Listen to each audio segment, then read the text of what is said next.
Okay, I flushed the tank out. I did install a new filter here and a new filter inside the carburetor on the Rochester Quadrajet, so that's all been taken care of. So I just ran it, which you just heard. My next task is to take a look into the radiator, see if I can get it to focus in there. You can see a lot of slime in there. There is some antifreeze way down there. See if it can work here. If I can get the light to work. Nope.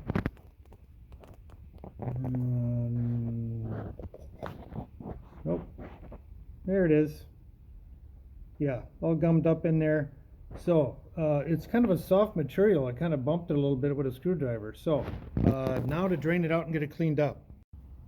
Okay, you can already see it doing some work already.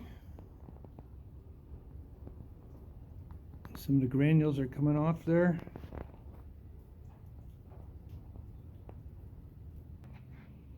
Okay, that's 48 hours with vinegar in there.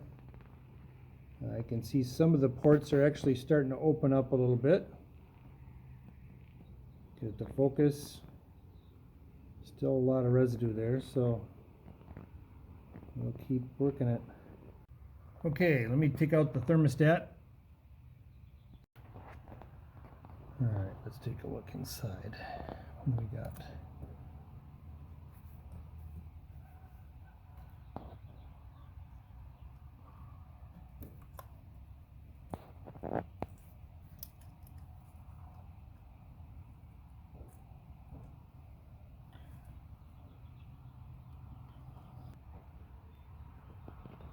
Alright, let's take a look here, see what we got in here.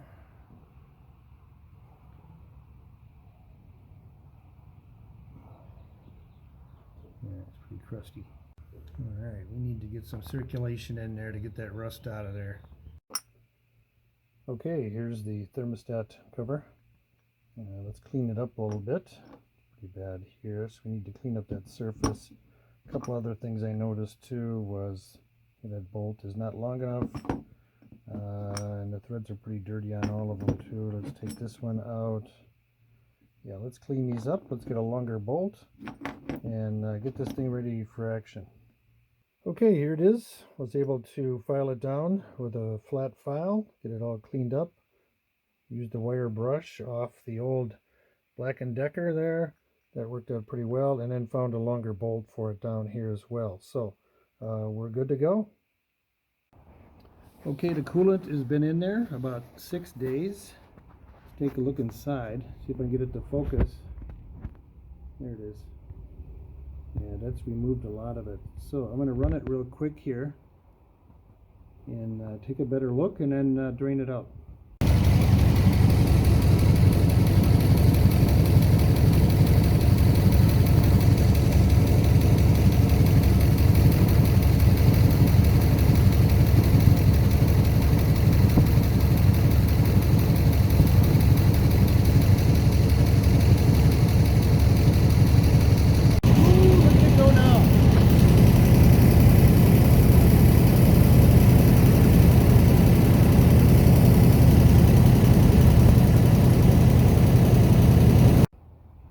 Okay, you can see how it's very milky.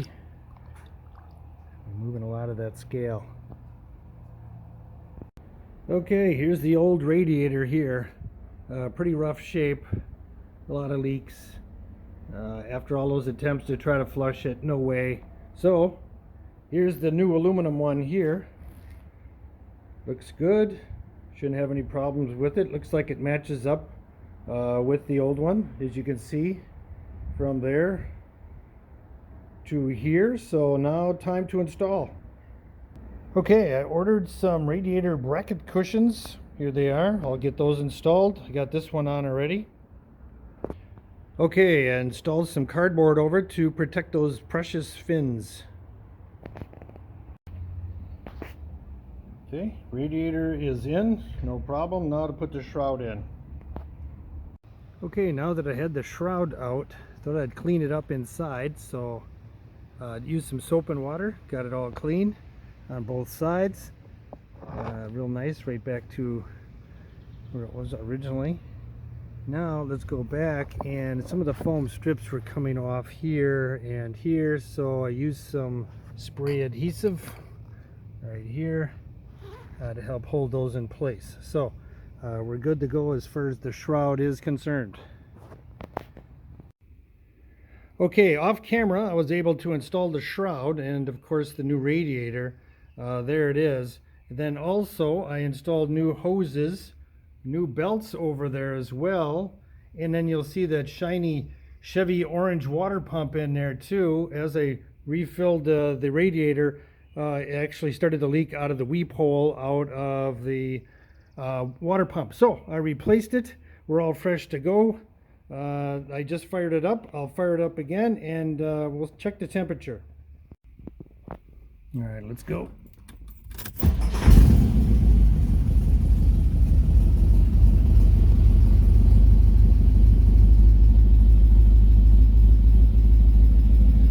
All right, I've had it running for about 10 to 12 minutes already, and so far that's as far as the temperature gauge has gone.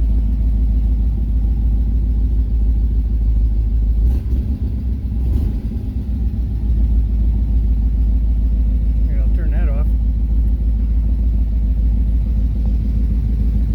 All right, so far so good. I think we're good with the cooling system.